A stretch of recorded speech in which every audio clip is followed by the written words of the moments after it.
Okay, so what we're looking at here is called a relevant information question. You will see between 2 and 4 of these on your exam, and you can identify them because they usually start like this, by saying that the writer is considering adding the following sentence, and then the sentence, and then should the writer make this addition here?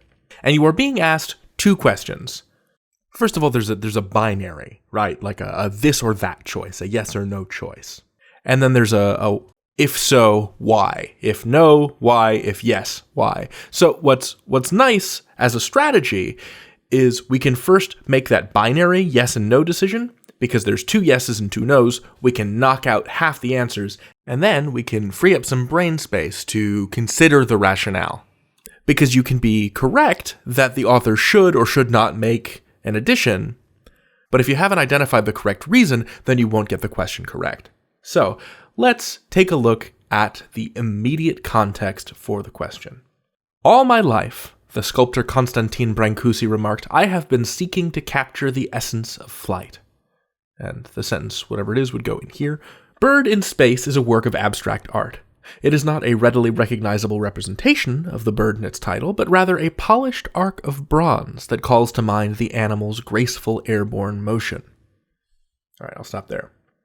Because for a relevant information question, we're really only looking at the immediate context of where the addition goes. We're not thinking about the paragraph as a whole. We're thinking about, okay, in this spot between sentence 1 and sentence 2, we want to put this sentence 1.5. Does it fit there or not?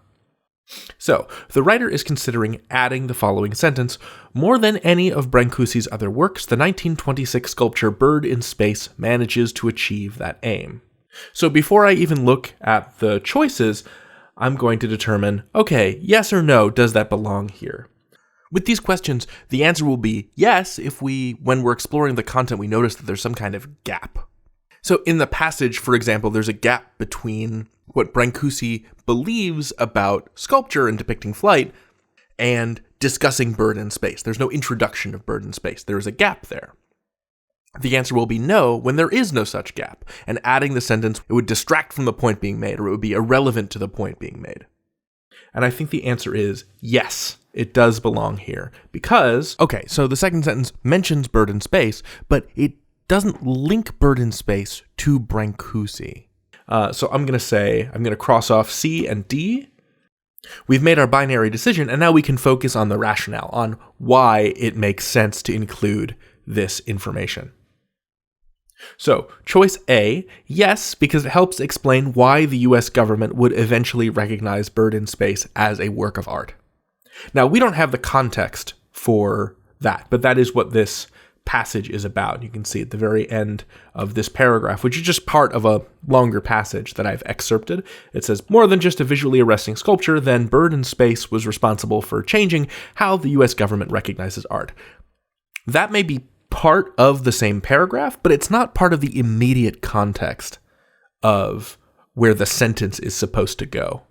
And at any rate, I don't think that's what this sentence does. Ask yourself, when you're looking at the addition, what does this sentence do? And earlier, I said it introduces the idea of the statue. So let's look at choice B. Yes, it should be inserted because it provides an effective transition between the presentation of Brancusi's goal and the discussion of bird in space. And this, the word transition, is very similar to my notion that it introduces the idea of the sculpture. So I'm going to say B is our answer. So when you are asked, should the writer make this addition, first, focus on the context. Where is it fitting in exactly? Because it could be that the sentence being proposed makes more sense here or here, but not here. So you want to focus on the fact of whether or not it is immediately relevant in the specified spot, not could it fit somewhere else in the paragraph. It probably could. But here we have this reference specifically. The sculpture manages to achieve that aim. What aim?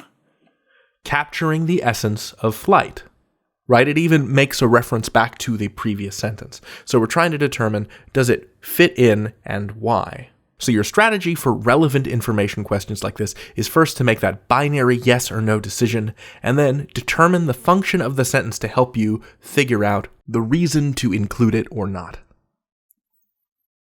Also, before we go, I thought it would be cool if you actually got to see the sculpture in question. So this is Brancusi's bird in space.